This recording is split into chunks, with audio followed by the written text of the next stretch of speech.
Assalamualaikum warahmatullahi wabarakatuh. Kami dari kelompok 11 akan menjelaskan poster kami tentang gugus fungsi karboksilat.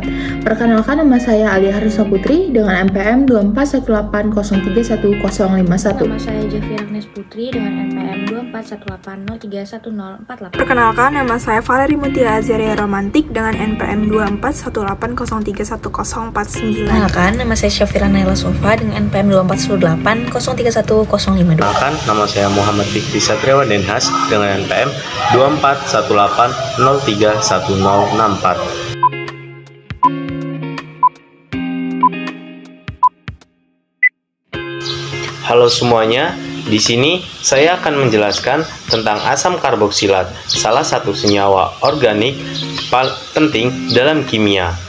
Apa itu asam karboksilat? Asam karboksilat adalah senyawa organik yang mengandung gugus fungsi karboksil, yaitu min-COOH. Gugus ini terdiri dari atom karbon yang terhubung dengan satu atom oksigen melalui ikatan rangkap dan satu gugus hidroksil min-OH melalui ikatan tunggal. Sifat utama asam karboksilat adalah yang pertama, keasaman, yang kedua, kelimpahan, dan yang ketiga, kelarutan. Keasaman memiliki arti senyawa ini bersifat asam karena gugus karboksil dapat melepaskan ion hidrogen atau H+ dalam larutan. Selanjutnya, kelimpahan yang memiliki arti asam karboksilat ditemukan secara luas di alam, baik dalam bentuk asam lemak, asam amino, maupun metabolit yang lainnya.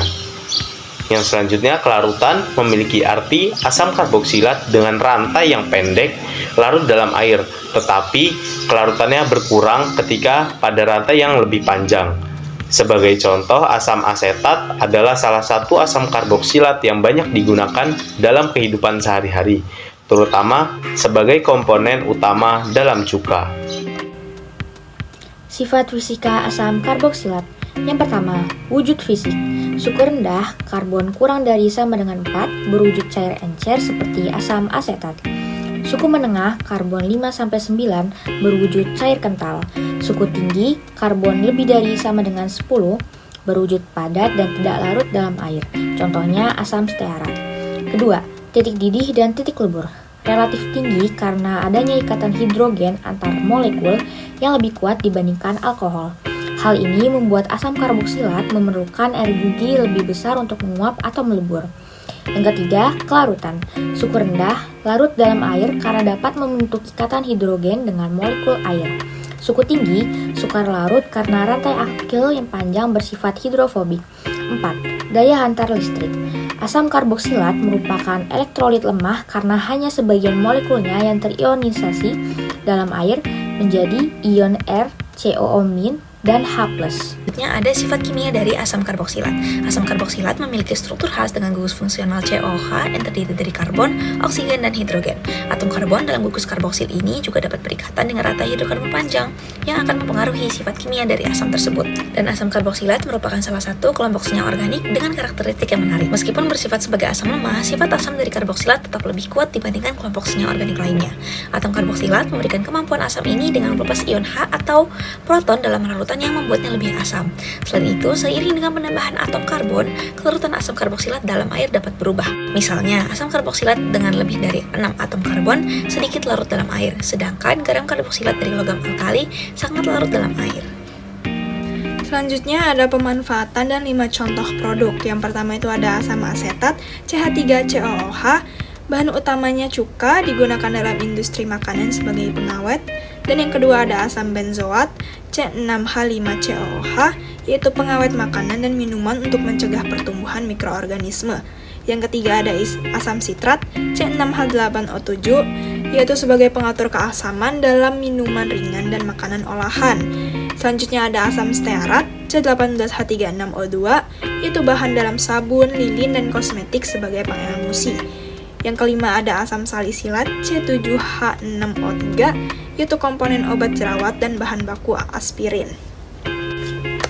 Himbauan dan dampak bahaya dari produk-produk di atas seperti asam asetat atau cuka, himbauannya itu gunakan dalam dosis tepat, dan bahaya yang dapat ditimbulkan itu iritasi kulit, mata, dan saluran pencernaan.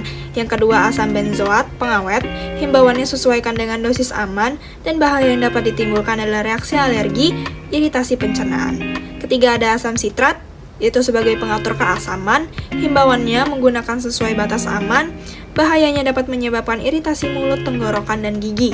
Yang keempat ada asam stearat, kosmetik atau sabun, himbauan hindari pada kulit sensitif, bahaya yang dapat ditimbulkan iritasi atau alergi kulit. Yang kelima ada asam salisilat, yaitu obat jerawat atau aspirin, himbauannya ikuti petunjuk penggunaan, dan bahaya yang dapat ditimbulkan adalah iritasi kulit, keracunan salisilat jika berlebihan. Jadi pada identifikasi analisis ini terbagi dalam dua macam. Yang pertama itu asam karboksilat akan direaksikan dengan natrium karbonat atau Na2CO3 atau natrium bikarbonat NaHCO3 yang dimana akan menghasilkan gas karbon dioksida atau CO2. Gas ini dapat diamati dengan gelembung pada larutan. Reaksi ini sangat khas untuk asam karboksilat karena basa kuat seperti Na2CO3 itu akan bereaksi dengan gugus asam. Yang kedua itu ada menggunakan spektrometri massa atau MS yang digunakan untuk menentukan berat molekul dan pola fragmentasi pada senyawa. Jadi asam karboksilatnya itu akan menunjukkan ion molekular yang sesuai dengan berat molekulnya dan fragmen khas seperti ion CO2H+. Teknik ini itu akan memberikan data kuantitatif dan kualitatif tentang struktur senyawa.